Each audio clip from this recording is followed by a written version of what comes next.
আমি ভাগ্যবান যে আমি একজন খ্রিস্টান নারী। আমাকে তথ্যসূত্র দিন, ব্যাস। বয়ান দেবেন না। যদি না বুঝেন দয়া করে স্ক্রিনে দেখুন। কেন আপনি অন্যদের সাথে কথা বলছেন, এর যুক্তি কি? আমাকে দেখবেন না, স্ক্রিনে দেখুন। আমার একটি সন্দেহ আছে। আমি আপনাকে 1 সেকেন্ডে ভুল প্রমাণ করতে পারি। আরে ভাই বাদ দিন, আপনি তো একদম কি বলবো। আপনি আমাকে 2 মিনিটও বলতে দিলেন না, আমি কিভাবে বলবো আপনি ভুল? চলুন 2 মিনিট, 1 মিনিট 55 সেকেন্ড বাকি আছে। তাই আপনি ভুল।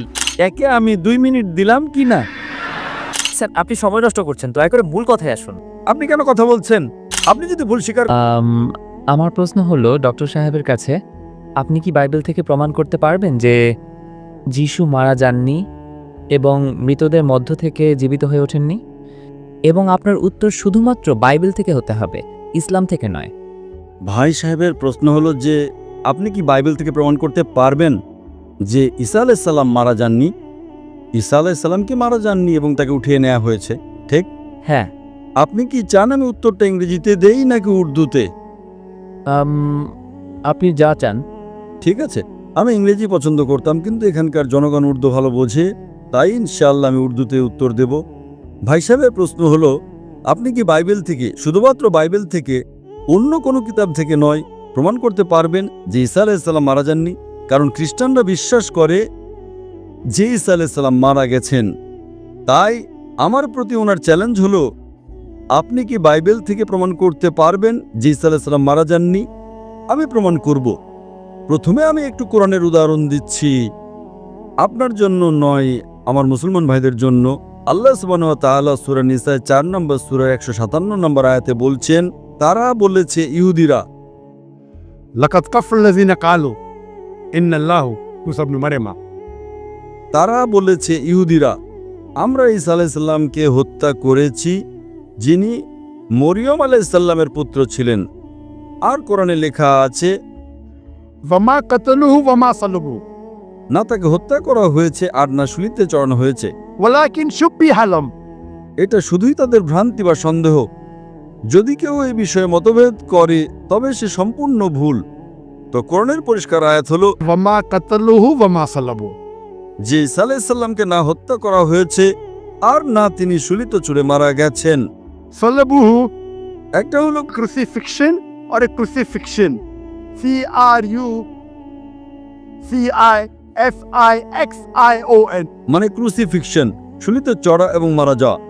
আরেকটা হলো crucifixion CRUCIFICTION fiction। ফিকশন, মানে হলো গল্প। এটা কোরআনে লেখা আছে। কোরআন সঠিক কিনা সেটা আপাতত একপাশে রাখি, কারণ আমাদের ভাই আমাকে প্রশ্ন করেছেন শুধুমাত্র বাইবেল থেকে প্রমাণ করতে। আপনি কি জানেন ইউনুস নবীর নিদর্শন সম্পর্কে? আমি জানি। মাশাআল্লাহ, উনি জানেন। সাইন অফ জোনায় লেখা আছে যে আল্লাহ ইউনুস আলাইহিস সালামকে, বাইবেলে যাকে জোনা বলা হয়, তাকে গিয়ে দাওয়াত দিতে বলেছিলেন, কিন্তু তিনি মনে করলেন ঝোপে দাওয়াত দিয়ে কোনো লাভ নেই, তাই তিনি জাহাজে করে অন্য জায়গায় রওনা দিলেন। কারণ তিনি ভেবেছিলেন তাদের দাওয়াত দিয়ে কোনো লাভ নেই, ওরা একদম মূর্খ লোক, ওরা বুঝবে না। তো তারা কি করে, তারা একটা নৌকায় বা জাহাজে করে অন্য জায়গায় যায়। তখন একটা ঝড় আসে। তখন মানুষ বিশ্বাস করতো যদি কেউ তার প্রভুর আবদ্ধ হয় সেই কারণে ঝড় আসে। এটা কি বাইবেলে লেখা আছে না নেই? সাইন অফ জোনা জানেন তো? বলতে থাকুন, আমি শুনছি। জানেন কিনা সাইন অফ জোনা? আমি জানি। সাইন অফ জোনায় 1.5 পৃষ্ঠার একটা বই। বুক অফ জোনা বাইবেলে পড়লে দেখবেন এটা মাত্র 1.5 পৃষ্ঠার বই। তো ইউনুস আলাইহিস সালাম, যাকে বুক অফ জোনা বলা হয় বাইবেলে, যখন ঝড় আসে তিনি আল্লাহর পয়গম্বর বললেন এটা আমার ভুল। সেই সময় সমাজের নিয়ম ছিল যে কেউ যখন তার প্রভুর আদেশের বিরুদ্ধে পালিয়ে যাবে তাকে দড়ি দিয়ে বেঁধে সমুদ্রে ফেলে দিতে হবে, যাতে সেই দরিয়ার যে ঝড়, দরিয়ার যে স্টর্মকে উর্দুতে কি বলে? তুফান। মাশাআল্লাহ, মাঝে মাঝে আমার কম্পিউটার উর্দু হয়ে যায়, ইংরেজি কম্পিউটার। তো তুফান আসে, তখন ইউনুস আলাইহিস সালাম আল্লাহর পয়গম্বর বলেন এটা আমার ভুল। তো যখন তিনি বলেন এটা আমার ভুল এবং তিনি স্বেচ্ছায় বলেন আমাকে ফেলে দাও, তাকে বাঁধার দরকার নেই, হাড্ডি ভাঙার দরকার নেই, তখন তারা ইউনুসকে, জোনাকে ধরে পানিতে ফেলে দেয়। এটা সঠিক কি না? এটা বাইবেলে লেখা আছে কি না? বুক অফ জোনা অধ্যায় 1 থেকে শুরু হয়। বাইবেলে কি এটা লেখা আছে কি না? লেখা আছে। একদম ঠিক।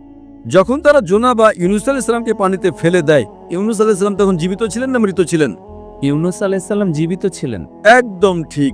তিনি পানিতে গেলেন, ইউনুস আলাইহিস সালামকে একটা মাছ এসে গিলে ফেললো। যখন মাছটা গিলে ফেললো, তার আগে আমি একটা রেফারেন্স দিই।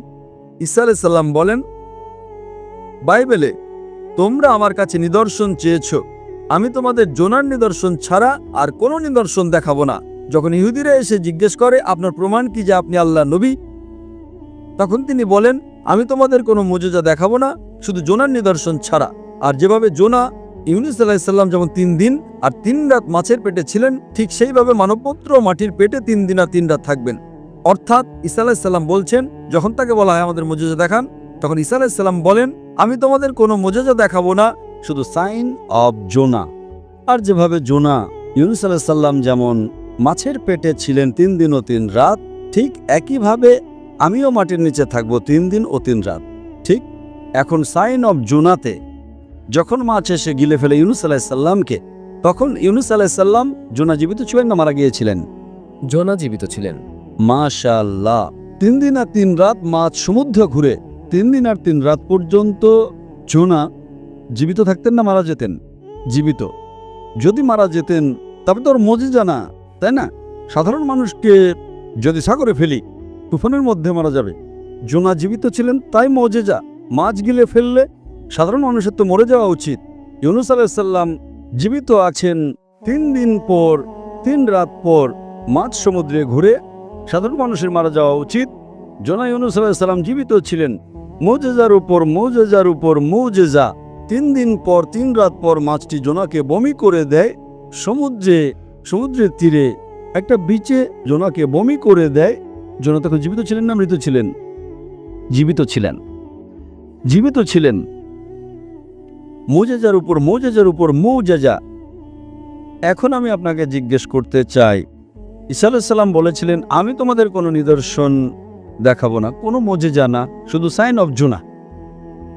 যেমন জোনা 3 দিন ও 3 রাত মাছের পেটে ছিলেন, তেমনি আমিও ঠিক 3 দিন ও 3 রাত থাকবো মাটির নিচে। আমি জিজ্ঞেস করতে চাই, আপনার বাইবেলে লেখা আছে যে ঈসা আলাইহিস সালামকে শুলে চড়ানো হয়েছিল, লেখা আছে কি নেই? জি, লেখা আছে। এখন শুলি থেকে নামানোর পর তাকে রাখা হলো সেপালকারে। সেপালকার মানে হলো এক কবর।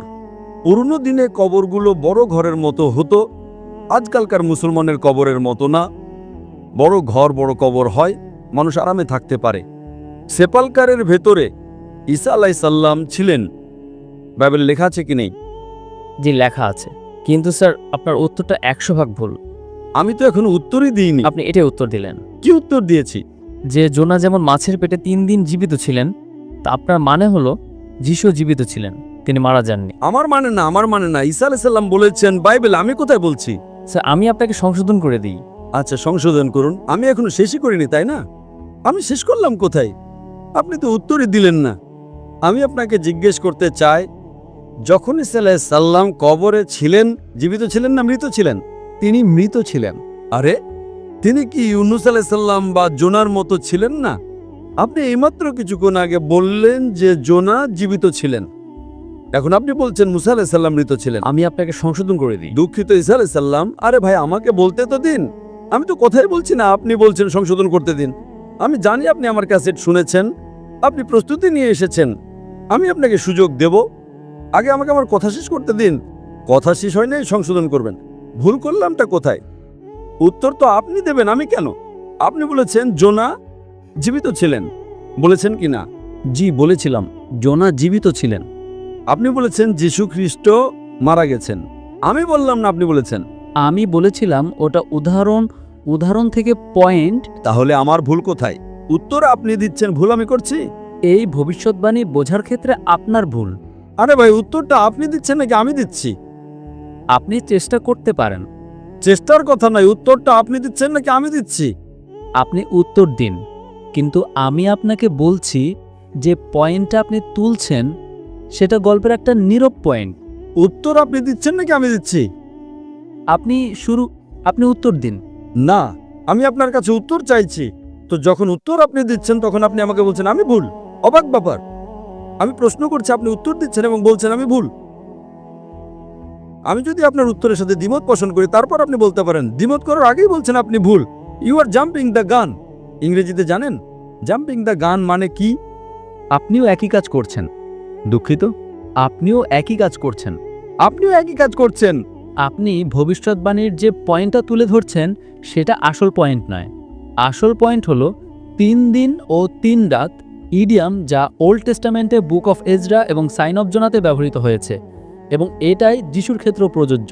আমি তো ভবিষ্যৎবাণীর ওই অংশে আসিনি। আমি 3 দিন ও 3 রাত নিয়ে কথা বলছি না। আমি বলছি অ্যাজওয়াজ জোনা। অ্যাজওয়াজ জোনা মানে কি?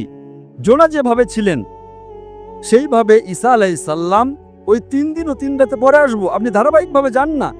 জাম্পিং দ্য গান মানে লাফিয়ে যাওয়া। ধারাবাহিকভাবে যান না, 1 2 3 4 5। আপনাকে সরাসরি মেডিকেল কলেজে যেতে হবে। আগে প্রথম শ্রেণীতে পাশ করুন, দ্বিতীয় শ্রেণীতে পাশ করুন। যদি আপনি না জানেন জাম্পিং দ্য গান কাকে বলে, তাহলে আপনার ইংরেজি দুর্বল। কি বললেন সাল্লাম? যেইভাবে জোনা। তো যেইভাবে বা যেই পদ্ধতিতে ব্যাখ্যা হচ্ছে এখন 3 দিন ও 3 রাত তো পরে আসবে। আপনি উর্দু বোঝেন তো, নাকি আমি ইংরেজিতে কথা বলবো? বুঝি, আপনি বলুন। বোঝেন তো? তাহলে লাফাচ্ছেন কেন ভাই? এক একটা ভবিষ্যৎবাণী ধারাবাহিকভাবে নিন না। ঈসা আলাইহিস সালাম বললেন, আমি তোমাদের অন্য কোনো নিদর্শনী দেখাবো না, শুধু সাইন অফ জোনা। এ পর্যন্ত বুঝেছেন? এ পর্যন্ত বুঝেছেন কি না? জি জি বুঝেছি। তারপর এবং যেইভাবে মানে কি? যেমন জোনা মাছের পেটে, পরের কথা পরে বলবো, ঠিক সেইভাবে আমি 3 দিন 3 রাত তো সামনে আসবে। আগে প্রথম শ্রেণীতে পাশ করুন। আপনি আমাকে বলেন, আপনি নিজে বলেছেন যে জোনা জীবিত ছিলেন। আমি কি বলেছি নাকি আপনি বলেছেন? বাইবেলে লেখা আছে জোনা জীবিত ছিলেন। হ্যাঁ, কিন্তু আপনি বলেছেন তো, আমি তো বলিনি। জি জি। আচ্ছা, তারপর জিজ্ঞেস করলাম ঈসা আলাইহিস সালাম কেমন ছিলেন? জীবিত ছিলেন না মৃত ছিলেন? তিনি মৃত ছিলেন। বাইবেলে কোথাও লেখা নেই তিনি মৃত ছিলেন। আপনি আমাকে আমি আপনাকে ভুল প্রমাণ করতে পারি। বাইবেলের মধ্যে একটা লাল অক্ষর, ওটা পল বলে, অন্য লোকেরা বলে, প্রমাণ নেই। আমি আপনাকে ভুল প্রমাণ করতে পারি। আচ্ছা শুনুন, যদি ধরেনি আপনি সঠিক, যদি বাইবেলে লেখা থাকে যে ঈসা আলাইহিস সালাম মারা গেছেন, তার মানে ঈসা আলাইহিস সালাম নাউজুবিল্লাহ মিথ্যাবাদী, নাউজুবিল্লাহ মাজাল্লাহ। এটা ভবিষ্যৎবাণী নিয়ে আপনার ভুল বোঝাবুঝি। না তো যিশু ভুল, আর না তো উদাহরণ ভুল। তিনি বলেছেন যে জোনা যেমন 3 দিন মাছের পেটে ছিলেন, তিনিও কবরে থাকবেন। আর একজন জ্ঞানী এবং বুদ্ধিমান মানুষ বুঝতে পারে যে কবরের ভেতর কাকে রাখা হয়। কবরে মৃত ব্যক্তিকে রাখা হয়, ঠিক। তাহলে কি জোনা মৃত ছিলেন? না। এটা আপনার মন্তব্য। শুনেন, এটা সাধারণ মানুষের জন্য, সাধারণ মানুষকে মুর্দা বলা হয়, কিন্তু জোনা আল্লাহর রাসূল ছিলেন। তিনি জীবিত বেঁচে গেলেন বলেই সেটা মুজিজা হলো, তাই না? একইভাবে ঈসা আলাইহিস সালাম আল্লাহর রাসূল ছিলেন। যদি কোনো সাধারণ মৃত ব্যক্তিকে কবরে রাখা হয় আর ঈসা আলাইহিস সালামকে রাখা হয়, অলৌকিকতা থাকলো কি? স্যার, অলৌকিকতা এখানে মূল বিষয় নয়। শুনেন আমার কথা। আল্লাহর নবী সাল্লাল্লাহু আলাইহি সাল্লাম বলছেন, আমি তোমাদের অন্য কোনো নিদর্শনই দেখাবো না। যদি ঈসা আলাইহিস সালাম মারা গিয়ে থাকেন, তাহলে নিদর্শনটা কিসের ভাই? অলৌকিকতা তো রইল না। কি বোকা বানাচ্ছেন দুনিয়ার মানুষকে? আপনার মধ্যে ঈসা আলাইহিস সালাম মিথ্যা কথা বলেছেন, এই বিষয়টা আমি কখনোই মেনে নেব না। কারণ ঈসা আলাইহিস সালাম আমাদের নবী, আমরা তাকে আপনার চেয়ে বেশি ভালোবাসি। আপনারা তাকে অপমানিত করেন। আমি আপনাকে 1 সেকেন্ডে ভুল প্রমাণ করতে পারি, যদি আমাকে কথা বলতে দেন। আরে 1 সেকেন্ড ছাড়ুন, আধ ঘন্টা ধরে কথা বলছি। 1 সেকেন্ড আবার কি? 1 সেকেন্ড তো হয়েই গেছে। 1 সেকেন্ড না, নেন 1 সেকেন্ড দিলাম। 1 শেষ। কি কাগজপত্রের দিকে তাকিয়ে আছেন? আপনি 1 সেকেন্ড চেয়েছিলেন, আপনাকে 1 সেকেন্ড দিলাম কি না? সত্য বলুন, আপনি যদি সত্য মানুষ হলে আমি 1 সেকেন্ড দিয়েছি কি না? হ্যাঁ কি না? স্যার, 1 সেকেন্ড বলতে 1 ঘন্টাও বোঝানো হয়। আপনার ভাষায়, আমার ভাষায় নয়। 1 সেকেন্ডকে 1 ঘন্টা বলে, এখানেই তো বোকা আপনি। এতই বোকা যে আপনি 1 সেকেন্ডকে 1 ঘন্টা বলেন। বাহ বাহ বাহ বাহ! এটা আপনি কোন শ্রেণীতে পড়েছেন? কোন স্কুলে শেখানো হয় 1 সেকেন্ড 1 ঘন্টা? আপনার ইংরেজির জ্ঞান এই দশা কেন? কোথা থেকে পড়াশোনা করেছেন? পাকিস্তানি স্কুল থেকে? কে আপনাকে ডিগ্রি দিয়েছে? স্যার, আপনার জবাব চালিয়ে যান। কে আপনাকে ডিগ্রি দিয়েছে? স্যার, আপনার জবাব চালিয়ে যান। আপনি কি স্কুল পাস করেছেন? স্কুল পাস করেছেন, হ্যাঁ কি না? করেছি। কোন স্কুল থেকে পাস করেছেন আপনি? Post graduate college. Post graduate college? স্কুলকে কলেজ বলছেন? জিজ্ঞেস করছি কোন স্কুল পাস করেছেন, আপনি কলেজের কথা বলছেন। স্যার, আপনি আমার ডিগ্রির ব্যাপারে জানতে চাইলেন। আপনাকে জিজ্ঞেস করলাম, ওটা আগেই জিজ্ঞেস করেছিলাম, জবাব দেননি। কোন স্কুল থেকে পাস করেছেন আপনি? স্যার আপনি সময় নষ্ট করছেন, দয়া করে মূল কথায় আসুন। আপনি ভুল বলেছেন, হ্যাঁ কি না আগে বলুন, নাহলে মাইক্রোফোন ছেড়ে দিন। 1 সেকেন্ড বলে আপনি ভুল করেছেন, স্বীকার করেন তবে সামনে আগাবো। আর যদি স্বীকার না করেন তাহলে আপনি বোকা, আর আমি বোকাদের সাথে তর্ক করতে চাই না। কোরআনে লেখা আছে মূর্খ মানুষ হলে তাকে সালাম বলে বিদায় দাও। قالوا سلاما আপনি যদি ভুল স্বীকার করেন আমি সামনে আগাবো, ভুল স্বীকার না করলে মাইক্রোফোন ছেড়ে দিন। আমি 1 সেকেন্ডকে 1 ঘন্টা মানতে পারি না। ঠিক আছে, আপনি চালিয়ে যান, আমি জবাব শুনতে চাই। আপনি কি মানেন যে আপনি ভুল করেছেন? স্যার আমি পাঞ্জাবিদের একটা উদাহরণ দিয়েছিলাম যেটা ভুল। ঠিক আছে, আমি ভুল, এভাবে বলুন, ভদ্রভাবে কথা বলুন। কিন্তু সব পাঞ্জাবি জানে যে এটা সত্যি। সব পাঞ্জাবি? আমরা এমনটা বলে থাকি। তবে ঠিক আছে, আমি ভুল। সব পাঞ্জাবি? ও ভাই, পাঞ্জাবি কি 1 সেকেন্ডকে 1 ঘন্টা বলে? बोलते हैं सर। বলে স্যার, এটা বলে যে 1 সেকেন্ডে বাড়ি আসছি, কিন্তু আসলে 1 ঘন্টায় যায়। তারা তো ভুল বলে। কেউ যদি ভুল করে তাহলে আপনিও তাকে 1 সেকেন্ডে, আমি তো কখনোই বলি না। যদি তারা বলে এবং ভুল করে আপনি সেটা পুনরাবৃত্তি করেন, সেটা সঠিক হলো? কত মানুষই তো এমন করে। আমরা তো এখানে পাঞ্জাবি কথা বলছি না, আমরা এখানে কি কথা বলছি? আমরা কি পাঞ্জাবিতে কথা বলছি? আমরা তো ইংরেজিতে কথা বলছি, তাই না? স্যার দয়া করে প্রশ্নের উত্তর দেবেন কি? প্রশ্নটা কি? আপনি কিন্তু ভুল বলছেন। ভুল স্বীকার করলে তবেই না সামনে আগাবো। আমি আগেই স্বীকার করেছি। হ্যাঁ, তো এখন আমি আপনাকে বলছি, এখানে ঈসা আলাইহিস সালাম বলছেন যে আমি তোমাদের কোনো নিদর্শন দেখাবো না, শুধু ইউনুসের নিদর্শন ছাড়া। যেভাবে ইউনুস ছিলেন, আপনি বলছেন যে কবরে মৃত মানুষকে রাখা হয়। তাহলে কি ইউনুস মৃত ছিলেন? ধরে নিলাম আপনার কথা, কবরে মৃত মানুষকে রাখা হয়। ইউনুস কি মাছের পেটে মৃত ছিলেন? হ্যাঁ কি না? স্যার তিনি জীবিত ছিলেন, কিন্তু এখানে পয়েন্ট সেটা নয়। পয়েন্ট সেটা নয় মানে? আপনি কি একটা গোপন পয়েন্ট তুলে ধরছেন? সাইলেন্ট পয়েন্ট নয়, আমি সাধারণ পয়েন্ট তুলে ধরেছি। 1 সেকেন্ডে ভুল প্রমাণ করতে পারি আপনি আমাকে কথা বলতে দিলে। আবার সেই সেকেন্ড করছেন, ভুল স্বীকার করার পরও আবার একই ভুল করছেন। আমাকে কথা বলতে দিন। এটা কি তর্কের জায়গা? অডিটোরিয়াম নিন, আমার অনেক ছাত্র আছে, তারা আপনার সাথে তর্ক করবে। স্যার ডিবেট করতে চাই না বলেই তো এখানে এসেছি। আপনি মালয়েশিয়ায় আসুন, মালয়েশিয়ায় আসুন। আমার অনেক ছাত্র আছে, এখানে তর্ক করার দরকার নেই। এখানে তর্ক নয়, প্রশ্নোত্তর পর্ব। আমি এত ভালোবেসে আমার অমুসলিম ভাইকে সময় দিলাম। কত লোক, হাজার মানুষ অপেক্ষা করছে, আপনি তাদের সময় নষ্ট করছেন। আমি এত ভালোবেসে অনুমতি দিচ্ছি, আমাকে 1 সেকেন্ড দিন, আমাকে 1 সেকেন্ড দিন করছেন। এটা আপনার অহংকার। আমি আপনাকে ভালোবাসি। 1 সেকেন্ডে ভুল প্রমাণ করব। কতবার আপনি এই কথাটি পুনরাবৃত্তি করলেন? আপনি যখন নিদর্শন সম্পর্কেই জানেন না, তখন আপনি সময় নষ্ট করছেন। আমাদের সময় নষ্ট করার মতো সময় নেই। স্যার বাইবেলকে ভুলভাবে কোট করলে আমি আপনাকে থামাবই। কি ভুল কোট করলাম? আমি কি কোনো ভুল রেফারেন্স দিয়েছি? হ্যাঁ দিয়েছেন। কি ভুল করেছি বলুন? আপনি ইউনুসের নিদর্শনের মধ্যে একটা নীরব পয়েন্টকে হাইলাইট করেছেন। Silent point. যেটা ভবিষ্যৎবাণী সেটা বলেননি, যেটা সত্য নয় সেটা বলছেন, সেটা হাইলাইট করছেন। আচ্ছা, ওটা সাইলেন্ট পয়েন্ট লেখা আছে? কোন বাইবেলে লেখা আছে সাইলেন্ট পয়েন্ট বলুন? কোন? আপনি রেফারেন্স দিন, বাইবেলের রেফারেন্স দিন। স্যার এটা ইডিএম প্রফেসি। আপনি যদি প্রফেসি সম্পর্কে জানেন শুনুন, আমার কথা শুনুন। এটা বিতর্কের সময় নয়, এখন অনেক দেরি হয়ে গেছে, 12টা বাজতে চললো। আপনি এত সময় নষ্ট করছেন, কোনো জ্ঞান অর্জন হচ্ছে না। সাইলেন্ট পয়েন্ট আছে, কোথায় লেখা আছে বাইবেলে সাইলেন্ট পয়েন্ট? এটা আপনার বোকামি। আমি বড় বড় পাদ্রীর সাথে বিতর্ক করেছি। আপনি কি পাদ্রী নাকি? পাদ্রীর সাথে বিতর্ক করেছি, এবং কত বিতর্ক রেকর্ড আছে। স্যার পাদ্রীর কাজ বিতর্ক করা নয়। আরে ভাই বাদ দিন, আপনি তো একদম কি বলবো, আমার সময় দিলেন না বলার জন্য। আপনি স্যার আধা ঘন্টায় 28 মিনিট আপনাকে শুনলাম, আপনি আমাকে 2 মিনিটও বলতে দিলেন না। আমি কিভাবে বলবো আপনি ভুল? চলো 2 মিনিট দিলাম, শুরু করুন। চলুন 2 মিনিট, 1 মিনিট 55 সেকেন্ড বাকি আছে। আমি আপনাকে জিসাসের প্রুফ দিচ্ছি। মার্ক এবং ম্যাথিউ অধ্যায়ে 16 পদ 21, তাকে জেরুজালেমে যেতে হবে এবং সেখানকার বড়দের, পুরোহিতদের এবং আইন শিক্ষকদের হাতে অনেক কষ্ট ভোগ করতে হবে। তাকে অবশ্যই মেরে ফেলা হবে এবং 3য় দিনে তিনি আবার জেগে উঠবেন। তো আমি যিশুর কথা মানব নাকি আপনার কথা? যে উদাহরণ আপনি দিয়েছেন সেখানে সময়ের একটি ইডিএম যাকে বলে 3 দিন ও 3 রাত। যিশু বলছেন তিনি 3 দিন কবরে থাকবেন। একজন বুঝমান মানুষ বুঝতে পারে যে কবরে কাকে রাখা হয়। আপনি যে পয়েন্টটা বলছেন সেটা অপ্রকাশ্য, সেটা হাইলাইটেড নয়। যেমন আমি উদাহরণ হিসাবে বলি, একজন মানুষের গায়ের রং খুব সাদা, আমি তাকে বললাম তুমি বরফের মতো সাদা। আরেকজনের শরীর খুব ঠান্ডা, আমি তাকে বললাম তুমি বরফের মতো ঠান্ডা। যেখানে আমি রঙের কথা বলছি সেখানে আমার অন্য পয়েন্টটি নেই, আর যেখানে আমি তাপমাত্রার কথা বলছি সেখানে অন্য পয়েন্টটি সাইলেন্ট। যিশু আপনাকে 3 দিন ও 3 রাত কবরের কথা বলছেন, আর আপনি একটা মিউট পয়েন্ট হাইলাইট করছেন যে ইউনুস সেখানে দোয়া করছিলেন কিনা, খেয়েছিলেন কিনা বা পান করেছিলেন কিনা। এই উদাহরণের মূল বিষয় সেটা নয়। আমি আপনাকে যিশুর কোড দিলাম। যিশু নিশ্চিত করেছেন যে তিনি মারা যাবেন এবং আবার জীবিত হবেন, তাই আপনি ভুল।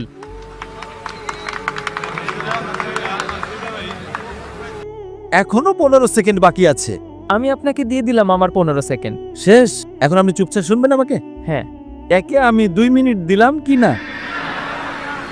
আমি কখন বললাম যে ঈসা আলাইহিস সালাম মারা যাবেন না? অবশ্যই মারা যাবেন। যখন সব মানুষ মারা যাবে, যখন ঈসা আলাইহিস সালাম দ্বিতীয়বার পৃথিবীতে আসবেন, তিনি অবশ্যই মারা যাবেন। আমি কখন বললাম যে মারা যাবেন না? আপনি তো পড়তেই জানেন না বাইবেল। ঈসা আলাইহিস সালাম বলেছেন, ইউনুসের নিদর্শনের প্রসঙ্গে বলেছিলেন, আমি তোমাদের কোনো নিদর্শন দেখাবো না, শুধু ইউনুসের নিদর্শন ছাড়া। যেভাবে ইউনুস ছিলেন, জনা মাছের পেটে ছিলেন, আপনি যে রেফারেন্স দিলেন সেখানে কি লেখা ছিল যে এটা ইউনুসের নিদর্শন? না।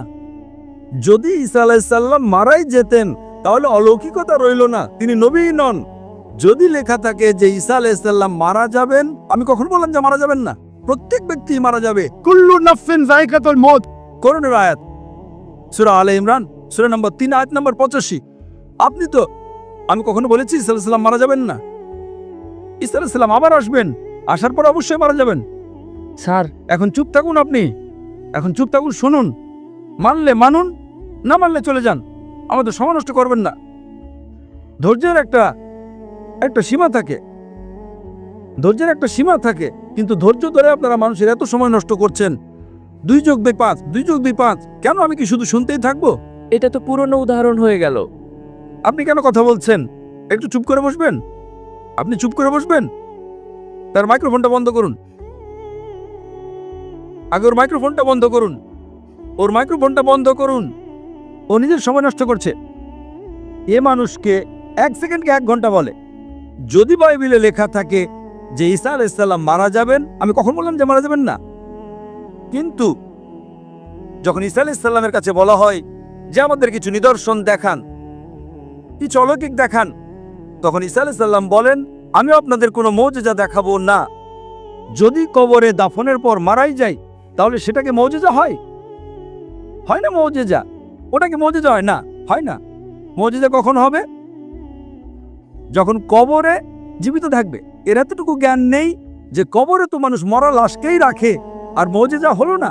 যদি ইউনুস আলাইহিস সালামও মারা যেতেন এবং তারপর জীবিত হতেন, তবে বলতে পারতেন ঈসা আলাইহিস সালামও মারা গেছিলেন এবং আবার জীবিত হয়েছেন। কিন্তু বাইবেলে তো কোথাও লেখাই নেই।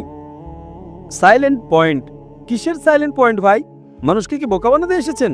কিসের সাইলেন্ট পয়েন্ট? পরিষ্কার। একটা বোকা মানুষেরও তো এটা বোধগম্য হয়। আপনি যদি না বোঝেন আমি কি করব? কোরআন বলে কাল সালামা, আপনি তাদের সালাম দিন, আপনার শান্তি পরিচিত হোক। তো এই যে ইউনুস আলাইহিস সালামের পয়েন্টটা, সাইন অফ জোনা, ইউনুসের নিদর্শন। ঈসা আলাইহিস সালাম বলছেন যে আমি আপনাদের আর কোনো মুজিজা দেখাবো না, শুধু ইউনুস আলাইহিস সালামের নিদর্শন, সেই সাইন অফ জোনা। যেভাবে জোনা, ইউনুস আলাইহিস সালাম মাছের পেটে 3 দিন ও 3 রাত ছিলেন, একইভাবে আমিও মাটির নিচে 3 দিন ও 3 রাত থাকব। বাকিরা তো ভাববে এই লোক তো গেছে, কাজের না, সময়। বাকি লোকদের তো বোঝান। এখানকার মুসলমান ভাইয়েরা তো বাইবেল পড়েনি, হয়তো কিছু লোক পড়েছে, কিন্তু এদের তো বোঝান বাইবেলে আসলে কি লেখা আছে। আরে বাইবেলে পরিষ্কারভাবে লেখা আছে যে ওহে খ্রিস্টানরা বোঝো, ঈসা আলাইহিস সালাম মারা যাননি। কোরআনে সূরা নিসাতে সূরা নাম্বার 4, আয়াত নাম্বার 157, 158, ওয়ামা কাতালুহু ওয়ামা সালাবুহু। 157। না তাকে হত্যা করা হয়েছে আর না তাকে ছুরিতে চড়ানো হয়েছে, ওয়ালাকিন শুববিহা লাহু। যদি কেউ এই বিষয়ে দ্বিমত পোষণ করে সে ভুল। আর আল্লাহ আয়াত নম্বর 158 সূরা নিসা অধ্যায় 4-এ বলেছেন আল্লাহ তাকে নিজের দিকে উঠিয়ে নিয়েছেন। তো এটা হুবহু বাইবেলের সাথে মিলে যায়। বাইবেলে ঈসা আলাইহিস সালাম বলেছেন যে আমি আপনাদের আর কোনো মুজিজা দেখাবো না, শুধু ইউনুসের নিদর্শন, শুধু সাইন অফ জোনা। যেভাবে জোনা, আমাদের খ্রিস্টান ভাই কি বললেন? জীবিত, জীবিত, জীবিত। আমি তো বলিনি। তো যদি ইউনুস আলাইহিস সালাম জীবিত থাকেন আর যদি ঈসা আলাইহিস সালাম সত্য নবী হয়ে থাকেন, তবে ওনাকেও জীবিত থাকতে হবে। এ বলছে মারা গেছেন, অর্থাৎ ও বলতে চাইছে যে ঈসা আলাইহিস সালাম মিথ্যাবাদী। আচ্ছা, যদি তিনি সত্যবাদী হন তাহলে মুজিজা কোথায় গেল? পরিষ্কারভাবে এটা স্পষ্ট যে ঈসা আলাইহিস সালাম মারা যাননি, তিনি জীবিত ছিলেন। আর সাইন অফ জোনার ক্ষেত্রে আমরা যদি বলি তিনি মৃত ছিলেন, তার মানে ঈসা আলাইহিস সালাম মিথ্যা বলেছেন। যেমন এ বলছে 1 সেকেন্ড মানে 1 ঘন্টা, পাঞ্জাবি হয়তো হয়, আমি ভাই পাঞ্জাবি নই, তাই না? আর এই কিতাব কোরআন সারা বিশ্বের জন্য, শুধু পাঞ্জাবিদের জন্য নয়, বা শুধু ভারতীয়দের জন্য নয়, শুধু পাকিস্তানিদের জন্য নয়, শুধু আমেরিকার জন্য নয়, সমগ্র বিশ্ববাসীর জন্য। তো যদি আপনি বাইবেলকে সঠিক দৃষ্টিতে পড়েন, তদন্ত করে দেখেন, তবে দেখবেন বাইবেলে লেখা আছে যে ঈসা আলাইহিস সালাম আল্লাহর নবী ছিলেন, খোদা ছিলেন না, খোদার পুত্র ছিলেন না। এগুলো কারা বলে? চার্চ বলে, চার্চ বলে। আর এরা বাইবেল পড়ে না, চার্চের কথা মিলে নেয়। যখন আমরা বলি ডিবেট করার কথা, তখন আপনাদের পাদ্রীকে ডিবেটে নিয়ে আসুন না। দুনিয়াতে কত পাদ্রী আছে, কত পৃষ্ঠ আছে, কত বক্তা আছে, কত বিতার্কিক আছে, যারা লাখ লাখ মানুষের জনসমাবেশ জড়ো করতে পারে। যদি সাহস থাকে তো ডিবেট করুন না। যারা খ্যাতি পেতে চায়, বিখ্যাত হতে চায়, তারা বলে আমি ডাক্তার নাইকের সাথে ডিবেট করব। আমি কি পাগল যে আপনার সাথে ডিবেট করব? যেমন মোহাম্মদ আলী ক্লে, একটা বাচ্চা যদি বলে আমি ফাইট করব, আর মোহাম্মদ আলী যদি একটা মারে, ও তো মরেই যাবে, তখন লোকে বলবে আহারে বেচারা মেরে ফেললো, বাচ্চাটাকে মেরে ফেললো। ঠিক কি না? বলবে কি না যে বাচ্চাকে মারলো? আমি ওই অপবাদ চাই না। আরে টক্কর ধর্ম তো কাউকে নিয়ে আসুন না, যে পিএইচডি করেছে, যে তার বক্তব্যের জন্য অন্তত 50,000 মানুষের জনসমাবেশ জড়ো করতে পারে। আমি কেন 50,000-এর কথা বলি? আমার কারণটা কি? এই যত সব অন্য ধর্মের ঠিকাদাররা আছে, ধর্মের ঠিকাদাররা আছে, ওরা এটাকে পেশা বানিয়ে ফেলেছে, ধর্মের নামে বক্তব্য দেওয়া আর টাকা কমানো। আমি শ্রী শ্রী রবিশঙ্করের সাথে ডিবেট করেছিলাম 2006 সালে, 18 বছর আগে। তখন আমার টার্গেট ছিল যে অন্তত 20,000 লোক নিয়ে আসুক। আর শ্রী শ্রী রবিশঙ্কর ওই সময় দুনিয়ার সবচেয়ে বিখ্যাত হিন্দু ধর্ম প্রচারক ছিলেন। হাজার হাজার লোক তাকে ঈশ্বর মানত। উনি ডিবেটের জন্য রাজি হলেন, আমিও রাজি হয়ে গেলাম। তার নিজের শহরে ব্যাঙ্গালোরে আমি যাই ডিবেট করার জন্য। আর দুনিয়া দেখলো সেখানে কি হলো। তারপর থেকে শ্রী শ্রী রবিশঙ্করের পর এমন একজন অমুসলিমও যে 50,000 লোক জড়ো করার ক্ষমতা রাখে, আমাকে কখনো চ্যালেঞ্জই করেনি, কারণ তার দোকান বন্ধ হয়ে যাবে। আজকের তারিখে আমরা জানি যে সিন্ধ প্রদেশের গভর্নর जनाब कामरान खान तिफोरी উনি একটা পুরস্কার ঘোষণা করেছেন যে যদি শ্রী শ্রী রবিশঙ্কর ডক্টর নাইকের সাথে ডিবেট করতে রাজি হন, তবে সিন্ধ প্রদেশের গভর্নর জনাব কামরান খান তিশোরি শ্রী শ্রী রবিশঙ্করকে $5 মিলিয়ন দেবেন। আর আমাকে উনি বলেছেন, এটা ভাই কোনো মিথ্যে কথা ছিল না, উনি আমাকেই বলেছেন। আমি 5 জন ব্যবসায়ীকে বলেছিলাম 1 মিলিয়ন করে দেবেন কি? তারা রাজি হয়ে গেছে, বলেছে আমি 1 মিলিয়ন দেব। তাই উনি মিথ্যে বলেননি। আমাকে বক্তৃতার পর উনি বললেন যে আমি 5 জন লোকের কাছ থেকে $1 মিলিয়ন করে জোগাড় করেছি। আর উনি এটা প্রকাশ্যে বলেছেন, যদি শ্রী শ্রী রবিশঙ্কর ডক্টর নাইকের সাথে আবারও ডিবেট করতে রাজি হন, तो गवर्नर ऑफ सिंध इन पाकिस्तान जनाब कामरान खान तिसोरी $5 मिलियन देंगे श्री श्री रविशंकर को। তখন তো ডিবেট করে নিয়েছিলেন, তিনি জানতেন না। এখন তো তিনি আর আসবেনই না, তার দোকান বন্ধ হয়ে যাবে না। তার তো তার বাৎসরিক বাজেটও $5 মিলিয়নেরও বেশি। আর এমন খ্রিস্টান মিশনারি আছে যাদের বাজেট $100 মিলিয়ন, $400 মিলিয়ন, এমনকি $500 মিলিয়ন আছে, প্রচুর আছে। बेनियन मॉरेसिरेलो बकाइए আসুন ডিবেট করুন, কোনো সমস্যা নেই। এই সব বাচ্চা ছেলেরা আসে, আপনারা এই সব বাচ্চা ছেলেদের পাঠান। আমি যদি ডিবেটে চ্যালেঞ্জ গ্রহণ করি, তখন বলবে আরে বাচ্চাকে মারছে, ঠিক না?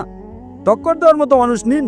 সবসময় যখন প্রতিযোগিতা হয়, তখন হেভিওয়েটের সাথে হেভিওয়েটের লড়াই হয়, লাইট ওয়েটের সাথে হেভিওয়েটের লড়াই হয় না। হয় কি হয় না? না, হয় না, এটা ভুল ভাই। আমরা শুধু বার্তা পৌঁছে দিই, আমরা প্রত্যেককে সুযোগ দিই। আপনাদের খ্রিস্টান মিশনারিদের বক্তব্যে বা হিন্দুদের যে বড় বড় প্রিস্ট আছে, পুরোহিত আছে, তারা কেমন সুযোগ দেয় যে ভাই আমাকে প্রশ্ন করো, অন্য ধর্মের যে কেউ আছে জিজ্ঞেস করো। ওরা তো জিজ্ঞেস করতে দেয় না, নিজেরা বক্তব্য দেওয়ার চলে যায়। আমরা তো ভাই ওপেন, খোলা অধিবেশন, কারণ আমরা জানি আমাদের দিন সত্য, আমাদের কিতাব কোরআন সত্য।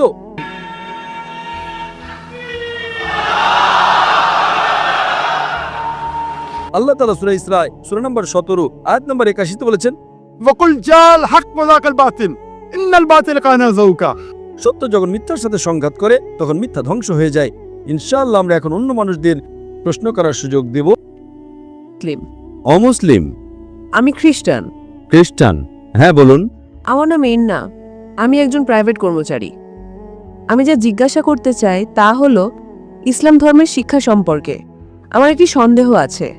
5 ওয়াক্ত সালাতের বিষয়ে আমি সম্পূর্ণরূপে একমত।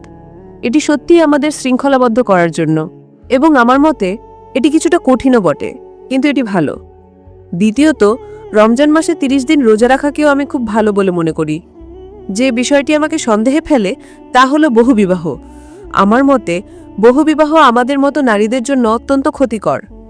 যদিও বলা হয় যে এটা ইখলাসের সাথে করা হয়, আমার মতে এটিকে ইবাদতের নামে অন্য কোনো উদ্দেশ্যে ব্যবহার করা হতে পারে। তাহলে অন্য ধর্মে কেন বহুবিবাহ নেই? এবং আমার মনে হয় আমি ভাগ্যবান যে আমি একজন খ্রিস্টান নারী। ধন্যবাদ।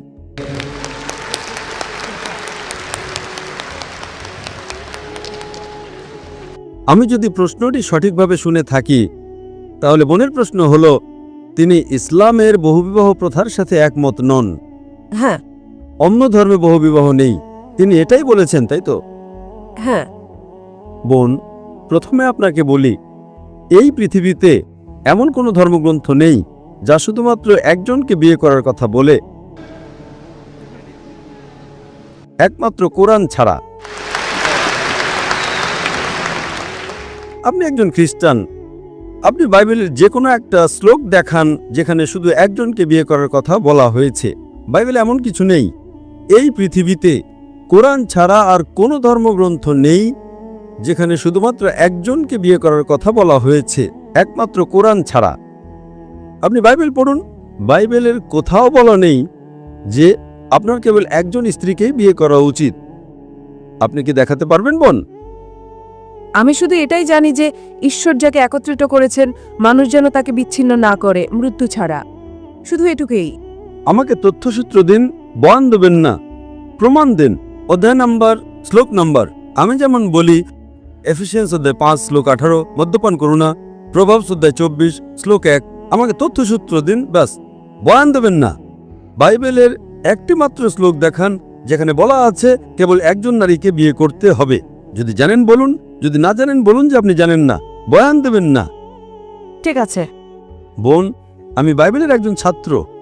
পৃথিবীতে এমন কোনো হিন্দু ধর্মগ্রন্থ নেই, কোনো বেদ বা ভাগবত গীতার কোথাও বলা নেই যে কেবল একজনকে বিয়ে করতে হবে। পৃথিবীর বুকে একমাত্র ধর্মগ্রন্থ যা কেবলমাত্র একজনকে বিয়ে করার কথা বলে তা হলো কোরআন। আমি আপনাকে বহুবিবাহের উত্তর দেব। প্রথমে আপনাকে আমি সংশোধন করতে চাই। এখন আমি আপনার মূল প্রশ্নে আসছি। বোন, আপনি স্ক্রিনে দেখতে পারেন, অনুবাদ স্ক্রিনে দেখাবে। প্রথমত কোরআন সূরা নিসায় অধ্যায় 4 আয়াত 3 বলছে, তোমরা তোমাদের পছন্দের নারীদের বিয়ে করতে পারো 2, 3 বা 4 জনকে, কিন্তু যদি তোমরা ন্যায় বিচার করতে না পারো তবে কেবল একজনকে বিয়ে করো। এই বাক্যটি যে যদি ন্যায় বিচার করতে না পারো তবে কেবল একজনকে বিয়ে করো, এটি শুধুমাত্র বোন, আপনি কি স্ক্রিনটা পড়তে পারছেন? ওনাকে বলুন কথা না বলতে, ওনাকে বলুন স্ক্রিনটি পড়তে। বোন, আপনি যদি ইংরেজি বুঝেন আমাকে সরাসরি শুনেন, যদি না বুঝেন দয়া করে স্ক্রিনে দেখুন। কেন আপনি অন্যদের সাথে কথা বলছেন, এর যুক্তি কি? আমাকে দেখবেন না, স্ক্রিনে দেখুন, আমি স্ক্রিনেও আছি। হ্যাঁ, অনুবাদ তো চলছে, তাই না? অনুবাদ কি ঠিক আছে? সঠিক। Hope the translator is doing a good job. Huh? So sister, don't talk with the other sister. She will not give the answer. I'm here. Okay? তো এখন বহুবিবাহ নিয়ে আপনার প্রশ্নের উত্তরে আসি। ঠিক আছে। যদি আপনি ধর্মগ্রন্থ পড়েন, যদি আপনি হিন্দু ধর্মগ্রন্থ পড়েন, হিন্দু ধর্মগ্রন্থের রামায়ণে শ্রীরামের পিতা রাজা দশরথের কথা পড়লে দেখবেন তার একাধিক স্ত্রী ছিল। যদি আপনি মহাভারত পড়েন, বোন স্ক্রিনে দেখুন, হ্যাঁ, হ্যাঁ, যদি মহাভারত পড়েন, শ্রীকৃষ্ণের কতজন স্ত্রী ছিল? 2 জন, 4 জন, 100, 1000, 16,108 জন স্ত্রী ছিল। শ্রীকৃষ্ণের 16,108 জন স্ত্রী ছিল, তাহলে মুসলমানরা সর্বোচ্চ 4 জন রাখতে পারবে না কেন? যদি আপনি বাইবেল পড়েন, বাইবেল অনুসারে আব্রাহামের 3 জন স্ত্রী ছিল, সলোমনের 700 জন স্ত্রী ছিল। বোন, আপনি কি খ্রিস্টান? তিনি খ্রিস্টান। হ্যাঁ, সলোমনের 700 জন স্ত্রী ছিল, আব্রাহামের 3 জন স্ত্রী ছিল। বাইবেলের কোথাও বলার নেই কেবল একজনকে বিয়ে করার কথা, কোথাও নেই। কিন্তু কোরআন বলছে সূরা নিসা অধ্যায় নম্বর 4 আয়াত নম্বর 3, তোমাদের পছন্দের নারীদের বিয়ে করো 2, 3 বা 4 জনকে, কিন্তু যদি ন্যায় বিচার করতে না পারো তবে কেবল একজনকেই বিয়ে করো। ইসলামের এই বিধানের যৌক্তিক কারণ কি? আপনাকে একটা কথা বলি, ইসলামে বহুবিবাহ বাধ্যতামূলক নয়। এটা বাধ্যতামূলক নয় যে আপনাকে একাধিক বিয়ে করতেই হবে, It is mubah, optional. বাধ্যতামূলক নয়। কিন্তু যদি আপনি একাধিক বিয়ে করেন এবং ন্যায় বিচার করতে না পারেন তবে আপনি সমস্যায় পড়বেন। ঠিক। তাই আপনি যদি একাধিক বিয়ে করতে পারেন, কিন্তু আপনাকে আপনার স্ত্রীদের মধ্যে ন্যায়পরায়ণ হতে হবে। কি কারণে ইসলাম কিছু পুরুষকে একাধিক স্ত্রী রাখার অনুমতি দিয়েছে? আজকের বিজ্ঞান আমাদের বলে যে প্রাকৃতিকভাবে পুরুষ এবং নারী প্রায় সমান অনুপাতে জন্মগ্রহণ করে, কিন্তু আজকের চিকিৎসা বিজ্ঞান আমাদের বলে যে শিশুকন্যা শিশু পুরুষের চেয়ে শক্তিশালী, সে পুরুষের চেয়ে ভালোভাবে রোগের বিরুদ্ধে লড়তে পারে। এই কারণেই শৈশবে শিশুকন্যাদের তুলনায় পুরুষ শিশুদের মধ্যে মৃত্যুর হার বেশি। প্রথমে আপনাকে বলি যে আপনি পুরো পৃথিবী দেখছেন, আজ যদি আপনি বিশ্লেষণ করেন তবে দেখবেন শুধুমাত্র নিউ ইয়র্কেই পুরুষের চেয়ে 10 লক্ষেরও বেশি নারী রয়েছে। শুধুমাত্র মার্কিন যুক্তরাষ্ট্রে পুরুষের চেয়ে 40 লক্ষেরও বেশি নারী রয়েছে। শুধুমাত্র রাশিয়াতেই 1 কোটিরও বেশি নারী রয়েছে। তাই আল্লাহ সুবহানাহু ওয়া তাআলা জানেন যে সারা বিশ্বে পুরুষের চেয়ে কত লক্ষ নারী বেশি। তাই যদি আপনি আজ বিশ্লেষণ করেন, হ্যাঁ, এমনকি যদি আমি আপনার সঙ্গে একমত হই যে একজন পুরুষের একজন নারীকেই বিয়ে করা উচিত, If one man should marry one woman, if I agree with you, তাহলেও নিউ ইয়র্কে 40 লক্ষের বেশি নারী থাকবে যারা পুরুষ সঙ্গী খুঁজে পাবে না। আপনি যদি আজ বিশ্লেষণ করেন, if you analyze today, চিকিৎসা বিজ্ঞানের দিক থেকে একজন শিশুকন্যা শিশুপুত্রের চেয়ে সুস্থ এবং সবল। জীবন চলার পথে যুদ্ধ, দুর্ঘটনা, মদ্যপানের কারণে যে মৃত্যুগুলো হয় তাতে নারীদের তুলনায় বেশি পুরুষ মারা যায়। ঠিক। তাই এর কারণে আজ ভারত বা অন্যান্য কিছু দেশে যেখানে নারী ভ্রূণ হত্যা এবং নারী শিশু হত্যা হয়, ভারতে নারীর সংখ্যা পুরুষের চেয়ে কম। কেন? কারণ রিপোর্ট অনুযায়ী প্রতি বছর 10 লক্ষেরও বেশি ভ্রূণকে গর্ভপাত করানো হয় যখন জানা যায় যে তারা নারী। তামিলনাড়ু সরকারি হসপিটালের রিপোর্ট অনুযায়ী প্রতি 10 জন জীবন্ত জন্মগ্রহণকারী শিশুকন্যার মধ্যে 4 জনকে হত্যা করা হয়। এর কারণে ভারত এবং অন্যান্য কিছু দেশে নারী জনসংখ্যা কম। কিন্তু যদি আমরা এই শিশুকন্যা হত্যা, এই ভ্রূণ হত্যা বন্ধ করি, তাহলে ভারতেও নারী জনসংখ্যা পুরুষ জনসংখ্যার চেয়ে বেশি হয়ে যাবে। তাই ভারতে এবং অন্যান্য কিছু দেশে বিশ্বের এই মন্দ প্রথার কারণে নারী জনসংখ্যা কম। কিন্তু যদি আপনি নারীদেরকে স্পর্শ না করেন বা হত্যা না করেন, তাহলে ইন্ডিয়ায় পুরুষ জনসংখ্যা নারী জনসংখ্যার চেয়ে কম হয়ে যাবে। তাই আমি আপনাকে প্রশ্ন করছি বোন, হ্যাঁ, যদি আমি আপনার সাথে একমত হই যে প্রত্যেক নারীর কেবল একজন পুরুষকেই বিয়ে করা উচিত, শুধুমাত্র নিউ ইয়র্কে 10 লক্ষেরও বেশি নারী থাকবে, শুধুমাত্র আমেরিকা যুক্তরাষ্ট্রে 40 লক্ষেরও বেশি নারী থাকবে, শুধুমাত্র রাশিয়াতেই 1 কোটিরও বেশি নারী থাকবে। যদি একজন পুরুষ একজন নারীকে বিয়ে করে, তাহলে রাশিয়ার এই অতিরিক্ত 1 কোটি নারীর কি হবে? আমেরিকা যুক্তরাষ্ট্রের অতিরিক্ত 40 লক্ষ নারীর কি হবে? তাদের জন্য কি বিকল্প আছে? 2টো বিকল্প। তারা হয়তো এমন একজন পুরুষকে বিয়ে করবে যার ইতিমধ্যে একজন স্ত্রী আছে, অথবা তারা গণসম্পত্তি হয়ে যাবে।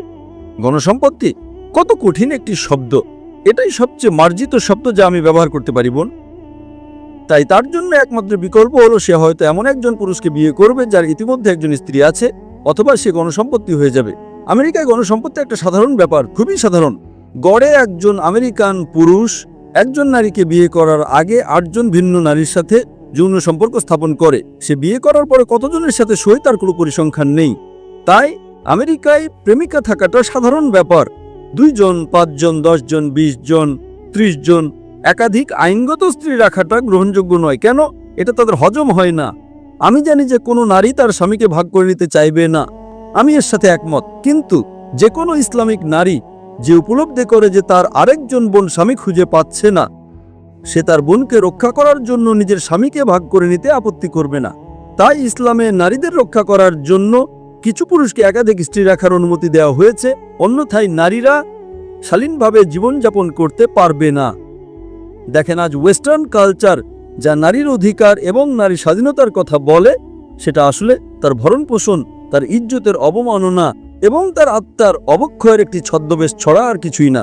শিল্প এবং সংস্কৃতির নামে তারা কি করছে? তারা আমাদের মায়েদের বিক্রি করছে, আমাদের কন্যাদের বিক্রি করছে।